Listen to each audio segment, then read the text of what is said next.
Assalamualaikum warahmatullahi wabarakatuh. Perkenalkan, nama saya Helmi Natun dengan NIM 25MJ015. Pada kesempatan kali ini, saya akan mempresentasikan tugas mata kuliah Manajemen Sumber Daya Manusia yang membahas beberapa studi kasus mengenai orientasi karyawan, penilaian kinerja, pengembangan kompetensi, kompensasi, gaya kepemimpinan, dan pengambilan keputusan dalam manajemen sumber daya manusia. Kasus program orientasi, pada kasus ini dijelaskan bahwa perusahaan baru merekrut 10 orang karyawan baru karena kebutuhan tenaga kerja sangat tinggi. Perusahaan langsung menempatkan mereka di unit kerja masing-masing tanpa memberikan program orientasi terlebih dahulu. Akibatnya, setelah 3 bulan muncul berbagai masalah seperti tingginya kesalahan kerja, rendahnya produktivitas, sulit beradaptasi dengan budaya perusahaan, bahkan tingkat turnover juga meningkat. Menurut saya, program orientasi sangat penting karena dapat membantu karyawan memahami tugas, aturan perusahaan, budaya kerja, serta lingkungan kerja sehingga mereka lebih cepat beradaptasi. Jika tidak ada orientasi, maka produktivitas akan menurun, kualitas kerja menjadi kurang baik, kesalahan kerja meningkat, dan karyawan lebih mudah keluar dari perusahaan. Apabila saya menjadi pimpinan perusahaan, saya akan membuat program orientasi yang berisi pengenalan perusahaan, visi dan misi, budaya kerja, penjelasan tugas setiap divisi, pelatihan penggunaan sistem kerja, keselamatan kerja, dan pendampingan oleh karyawan senior. Penilaian kerja karyawan selanjutnya akan menjelaskan mengenai penilaian kinerja karyawan. Penilaian dilakukan kepada Asnita Komalasari yang bekerja pada Departemen Pengiriman. Penilaian dilakukan menggunakan 3 metode yaitu rating skill, checklist skill berbobot, dan critical incident. Tabel pertama, rating skill. Pada tabel pertama digunakan metode rating skill yaitu penilaian berdasarkan beberapa unsur rating dalam pekerjaan. Unsur pertama adalah kehadiran dan diberikan nilai sangat baik karena karyawan hadir dengan baik. Unsur kedua adalah disiplin kerja memperoleh nilai baik karena mampu mematuhi aturan perusahaan. Unsur ketiga yaitu tanggung jawab memperoleh nilai sangat baik karena mampu menyelesaikan tugas yang diberikan. Selanjutnya, ketepatan waktu memperoleh nilai cukup karena masih ada keterlambatan dalam pekerjaan. Pada kualitas kerja, karyawan memperoleh nilai sedang karena hasil kerja sudah cukup baik, tetapi masih perlu ditingkatkan. Kemudian, kerja sama memperoleh nilai cukup karena koordinasi dengan rekan kerja masih perlu diperbaiki. Untuk kejujuran, memperoleh nilai sangat baik karena karyawan menunjukkan sikap yang dapat dipercaya. Keterampilan kerja memperoleh nilai baik karena mampu menjalankan tugas dengan baik. Sedangkan kecepatan kerja memperoleh nilai sedang karena pekerjaan selalu selesai dengan cepat. Dan kualitas hasil kerja memperoleh nilai baik karena hasil pekerjaan sudah memenuhi standar perusahaan. Dari seluruh penilaian, diperoleh total nilai sebesar 36. Simpulannya itu, kinerja karyawan sudah tergolong baik, namun masih perlu meningkatkan ketepatan waktu, kerjasama, dan kecepatan kerja. Tabel kedua, checklist yang berbobot.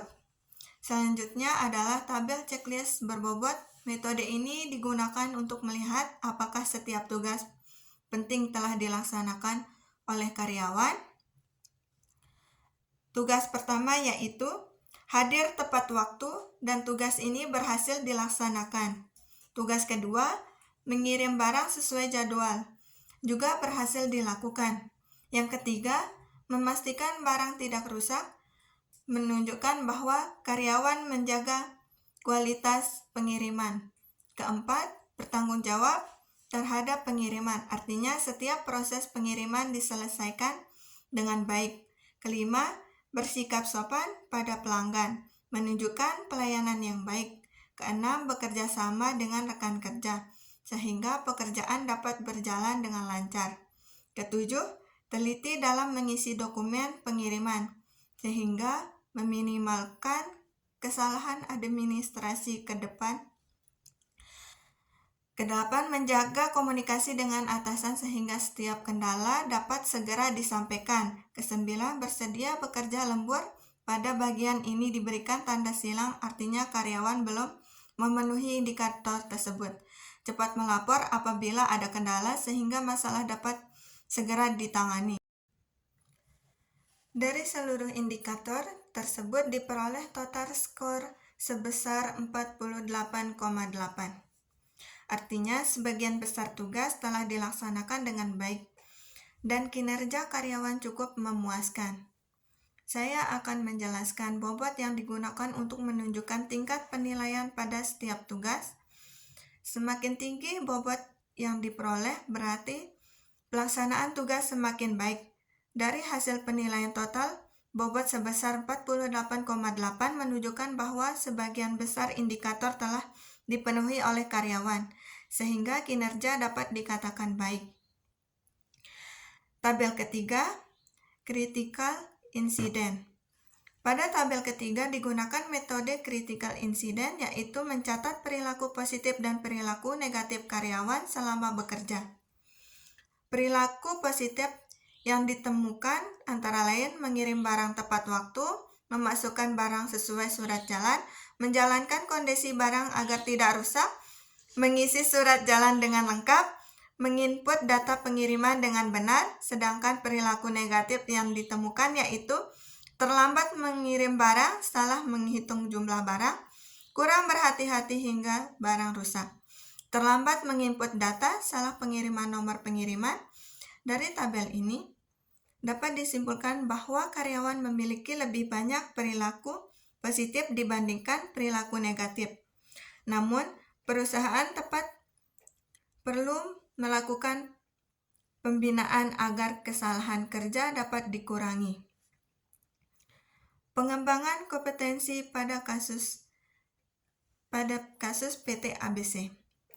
Dijelaskan mengalami penurunan produktivitas karena sebagian karyawan belum menguasai teknologi baru, kurang mampu beradaptasi terhadap perubahan sistem, dan kemampuan komunikasi serta kerjasama tim juga masih kurang. Program yang dapat dilakukan perusahaan adalah memberikan pelatihan teknologi baru, mentoring, pelatihan komunikasi kerja sama tim, dan evaluasi kinerja. Kemampuan teknis diperlukan agar karyawan mampu menggunakan teknologi. Kemampuan teoritis membantu memahami aturan kerja, sedangkan kemampuan konseptual membantu menyelesaikan masalah dan mengambil keputusan dengan tepat. Selanjutnya, kompensasi. Pada kasus ini, perusahaan tidak menaikkan gaji selama 3 tahun dan bonus hanya diberikan kepada bagian pemasaran. Akibatnya, karyawan bagian produksi, administrasi, dan gudang merasa diperlakukan tidak adil sehingga motivasi kinerja menurun dan beberapa karyawan memilih mengundurkan diri. Menurut saya, perusahaan harus menyesuaikan gaji dengan biaya hidup, memberikan bonus berdasarkan kontribusi seluruh divisi, serta melakukan evaluasi sistem kompensasi secara berkala. Gaya kepemimpinan. Ada 3 gaya kepemimpinan, yaitu demokratis, otoriter, dan laissez-faire. Gaya yang paling saya sukai adalah demokratis, karena semua anggota dapat memberikan pendapat dalam mengambil keputusan. Gaya yang paling saya tidak sukai adalah otoriter karena seluruh keputusan hanya ditentukan oleh kepemimpinan. Sedangkan gaya laissez-faire cocok digunakan apabila anggota tim sudah berpengalaman sehingga mampu bekerja secara mandiri. Selanjutnya, pengambilan keputusan. Kasus terakhir membahas perusahaan pariwisata yang mengalami penurunan pendapatan sehingga harus memilih antara mengurangi gaji seluruh karyawan sebesar 15% atau melakukan PHK terhadap 20% karyawan. Jika saya menjadi direktur SDM, saya memilih mengurangi gaji sebesar 15% karena seluruh karyawan tetap dapat mempertahankan pekerjaannya. Kelebihannya adalah tidak terjadi PHK, sedangkan kekurangannya pendapatan seluruh karyawan berkurang.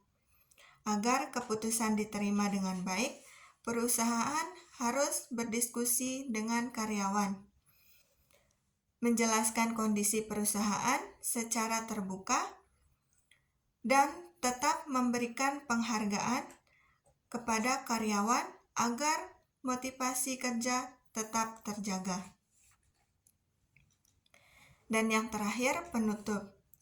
Sebagai kesimpulan seluruh materi ini, menunjukkan bahwa keberhasilan perusahaan sangat dipengaruhi oleh pengelolaan sumber daya manusia, yaitu program orientasi yang baik, penilaian kinerja yang objektif, pengembangan kompetensi sistem kompensasi yang adil, gaya kepemimpinan yang tepat, serta pengambilan keputusan yang bijaksana akan meningkatkan produktivitas dan loyalitas karyawan.